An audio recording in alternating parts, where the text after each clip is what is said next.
बिस्मिल्लाहिर्रहमानिर्रहीम। ये chapter number 5 का टॉपिक 13 है। इसमें हम ऑर्बिटल वेलोसिटी के बारे में पढ़ेंगे।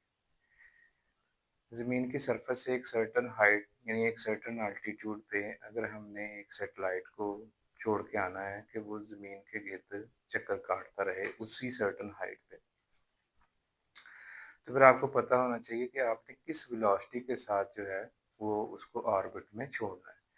यानी ये जो ज़मीन है, ज़मीन के गिर्द आपने इस ऑर्बिट में यानी इस मदार में आप ये चाहते हैं कि ये सैटेलाइट जो है वो हमेशा घूमता रहे, तो आपको पता होना चाहिए कि इसको सर्टेन हाइट पे ले जाके किस वेलोसिटी के साथ छोड़ा जाए कि ये हमेशा ज़मीन के गिर्द घूमता रहे। पहले भी हम इस तरह का एक टॉपिक कर चुके हैं, लेकिन उस वक़्त हमने ज़मीन के इंतहाई करीब जो है वो आर्टिफ़िशियल सैटेलाइट छोड़ा था, जो ज़मीन की सरफेस के साथ-साथ ही जो है वो मूव कर रहा था। वो भी बहुत आसान सा टॉपिक है, ये भी बहुत आसान टॉपिक है।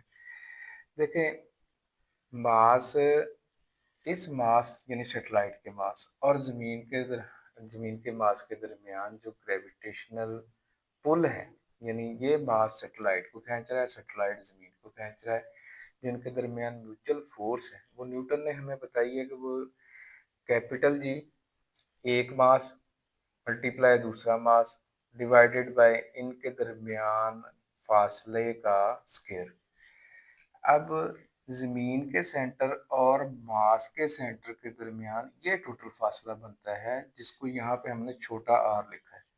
ये जो छोटा आर है, असल में ये ज़मीन के रेडियस और ज़मीन की सरफेस से एक सर्टेन अल्टीट्यूड को अगर हम जमा करें यानी आर प्लस ये एच, तो ये ऑर्बिटल आपके पास रेडियस बनेगा। ये जो ऑर्बिटल रेडियस है इसको छोटे आर से जाहिर किया गया है और छोटा आर ज़मीन के रेडियस प्लस अल्टीट्यूड यानी बुलंदी के बराबर है। तो ज़मीन के सेंटर से उस सैटेलाइट के सेंटर तक का जो आपके पास ऑर्बिटल रेडियस है वो ये आर है। यही वो फासला, इसी का हमने स्क्वायर लेना होता है। ये न्यूटन्स ग्रेविटेशनल लॉ है, जिसकी जो बेसिक फॉर्म होती है वो G m1 m2 over D square होता है। इसमें एक मास की जगह एक ऑब्जेक्ट का मास आ गया यानी अर्थ का, दूसरे मास की जगह सैटेलाइट का मास आ गया, बटे में m1 और m2 के दरमियान डिस्टेंस का स्क्वायर होता है। तो यहाँ पे इन दोनों मासेस के दरमियान जो डिस्टेंस है वही ये ऑर्बिटल रेडियस है, जिसको हम r प्लस एच भी कह सकते हैं।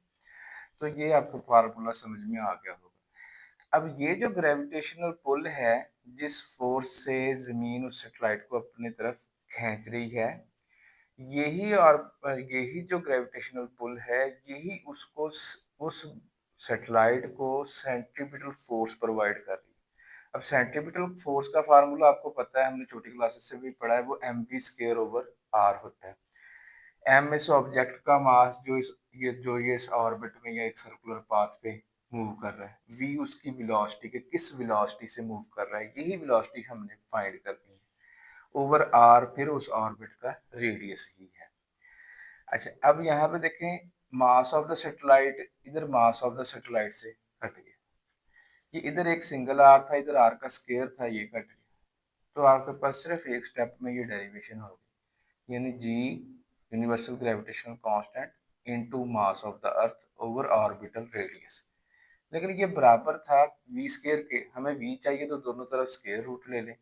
सो ये वो हमारा फाइनल रिलेशन है जिसकी मदद से हम किसी भी आल्टीट्यूड के लिए जो ऑर्बिटल वेलोसिटी मालूम कर सकते हैं कि उसको इस वेलोसिटी से छोड़ा जाए तो वो फिर कभी भी ज़मीन को टच नहीं करेगा, बल्कि उसी ऑल्टीट्यूड को बरकरार रखते हुए ज़मीन के गिर्द चक्कर लगाता रहेगा।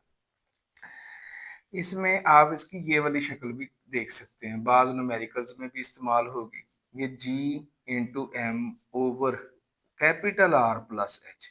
एक्चुअली ये जो कैपिटल आर यानी जमीन का रेडियस प्लस हाइट जो है, यही ऑर्बिटल रेडियस है। तो आप ये वाली शक्ल भी देख सकते हैं, जहाँ पे हमें डायरेक्ट डिस्टेंस बता दिया जाएगा जमीन के सेंटर से मास ऑफ सैटेलाइट तक का, उसमें हम ये वाला फार्मूला पुट कर देंगे, और जिसमें हमें जो है आल्टीट्यूड यानी सिर्फ बुलंदी दी जाएगी, उसमें हमें ये रेडियस का एलिमेंट खुद जमा करना होगा, उस वक्त हम ये वाला फार्मूला इस्तेमाल करेंगे। लेकिन याद रखेंगे ड्राइव कैसे हो रहा है, ये जो आपके पास ग्रेविटेशनल फोर्स है, यही असल में सेंट्रीपिटल फोर्स प्रोवाइड कर रही है। बस अब यह बात आप ज़हन में रखेंगे तो ये 1 सेकंड में ड्राइव हो जाता है। चलें बहुत शुक्रिया, फिर मिलते हैं नेक्स्ट टॉपिक के साथ।